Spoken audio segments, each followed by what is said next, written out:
जब कोर्ट के सामने भी ये सारी चीजें गई तो ये बताया गया कि इस समय पे 2013 तक जब एनजीटी में, फिर हाई कोर्ट में और फिर सुप्रीम कोर्ट में भी इसमें डिसीजन आ चुका है जुलाई 2022 में, तो बाद में ये कहा गया कि आपने 20 साल बाद ये इशू रेज किया है तो ये मेंटेनेबल नहीं है। तो किस तरीके से हमारी जमीनों को का स्टेटस था वो गलत तरीके से अधिकारियों द्वारा चेंज कर दिया गया। तो ये सारे फैक्ट, जो लीगल फैक्ट पहले गलत तरीके से दर्शाए गए, दिखाए गए कोर्ट के सामने भी, इन सबको उजागर करना बहुत इंपॉर्टेंट है।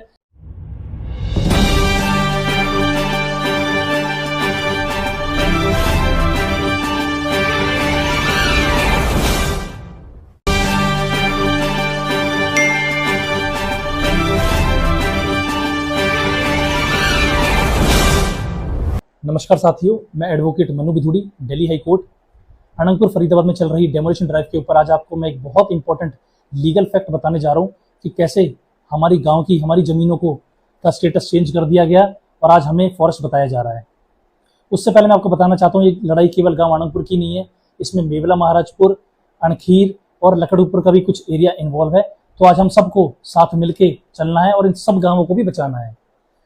शुरुआत करता हूं, जब मैं फरीदाबाद डिस्ट्रिक्ट गुड़गांव डिस्ट्रिक्ट का पार्ट हुआ करता था और पहली बार 15 अगस्त 1979 को फरीदाबाद एक इंडिपेंडेंट डिस्ट्रिक्ट बना।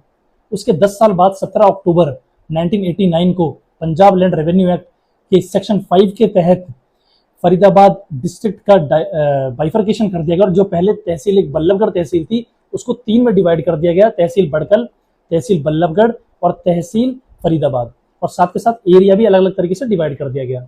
तो जो हमारे गांव का जो एरिया था वो तहसील फरीदाबाद के अंदर आता था।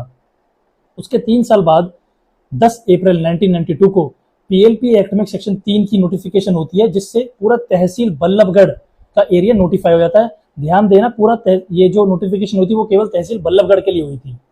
और उसके 4 महीने बाद 8 अगस्त 1992 को एक और नोटिफिकेशन होता है सेक्शन 4 में, पीएलपीए में, जिसका जो नोटिफिकेशन होता है हमारे इन 3-4 गांवों के लिए होता है। सुप्रीम कोर्ट ने भी यह माना कि सेक्शन 4 अगर आप कहीं इंपोज कर रहे हो तो उसके लिए मैंडेट है कि सेक्शन 3 पीएलपीए का पहले वहां पे लागू होना चाहिए। हमारे इन गांवों का हमारा कहना, आज तक यहाँ पे सेक्शन 3 लगाया नहीं गया था। जो सेक्शन 3 लगाया गया था वो केवल तहसील बल्लभगढ़ के लिए लगाया गया था। 1989 में बाइफर्केशन होने के बाद तहसील फरीदाबाद का पार्ट हमारे गाँव से भी बन चुके थे। तो तहसील फरीदाबाद पे तो आपने कभी नोटिफिकेशन लगाया नहीं था। तो किस तरीके से, गलत तरीके से सेक्शन 4 हमारी जमीनों पे लगाया गया। लगाया भी क्यों गया?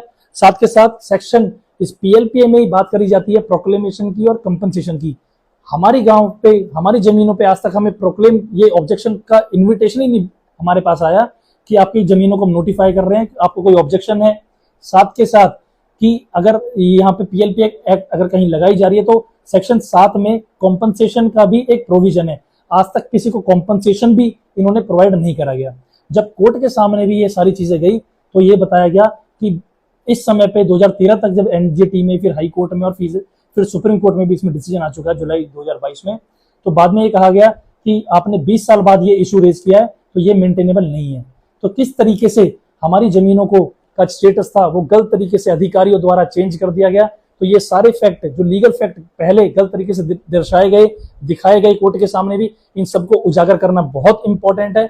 आप सब इस मुहिम में साथ दे और आज हमारे गांव की जमीनों को बचाने में मदद करें। बहुत बहुत धन्यवाद। Thank you so much.